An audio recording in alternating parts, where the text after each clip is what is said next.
سلام دوستای خوبم، امیدوارم حالتون خوب باشه. من امروز اومدم با یه سوپ خیلی خیلی خیلی خوشمزه، معروف تو همه جای دنیا که به روش‌های مختلف این سوپ تهیه میشه.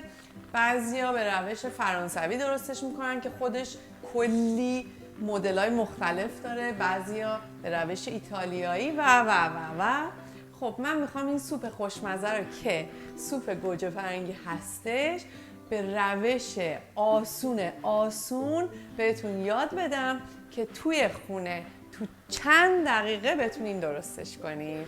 بریم ببینیم چه چیزایی لازمه. بریم.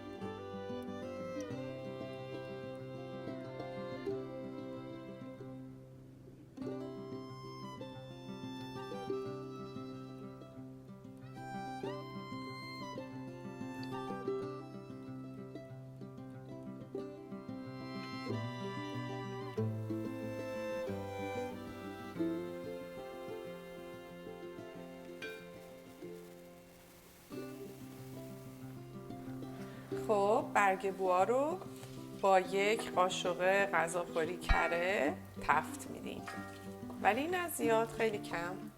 حالا نوبت گوجه فرنگی همونه.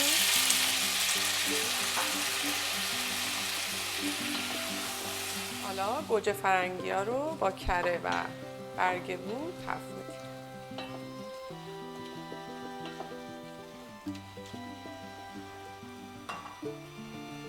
حالا اینجا ما یک کاپ آب داریم، اینو به مواد داخل قابلمه اضافه میکنیم و میذاریم برای 10 دقیقه بپزه. خب گوجه فرنگیامون پختن. حالا زیرش رو خاموش میکنیم، صبر میکنیم کاملا سرد بشه. خب توی این مدتی که گذاشتیم گوجه‌مون سرد بشه، برگ بوها رو از داخل کاسه در میاریم. خب حالا وقتی که گوجه سرد شدن میریزیم توی صافی و از صافی ردش میکنیم.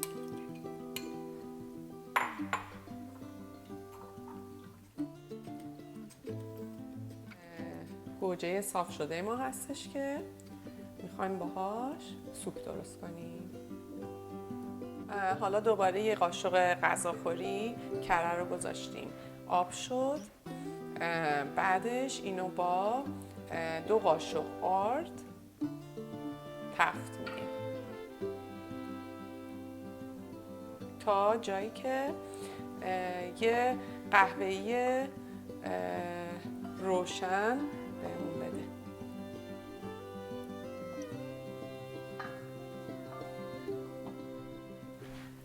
حالا که آردمون تقریبا سرخ شد و به رنگ قهوه‌ای کم رنگ در اومد، ما آب گوجه فرنگیمون رو بهش اضافه میکنیم و شروع میکنیم هم زدن تا اینکه اینا کاملا با همدیگه مخلوط بشن.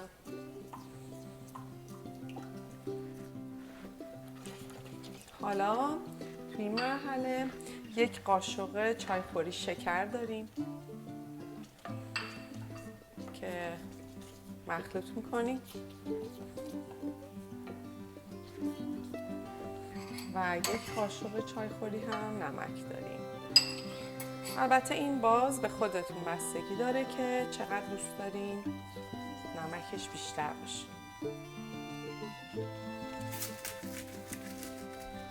حالا ریحون خشک داریم که تقریبا به اندازه یک قاشق غذاخوری ما به این اضافه میکنیم.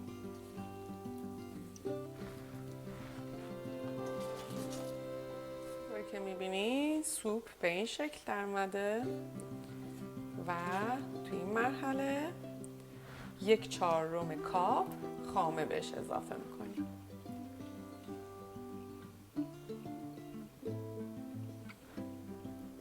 و هم میزنیم، میذاریم 1-2 تا جوش هم خاممون بزنه.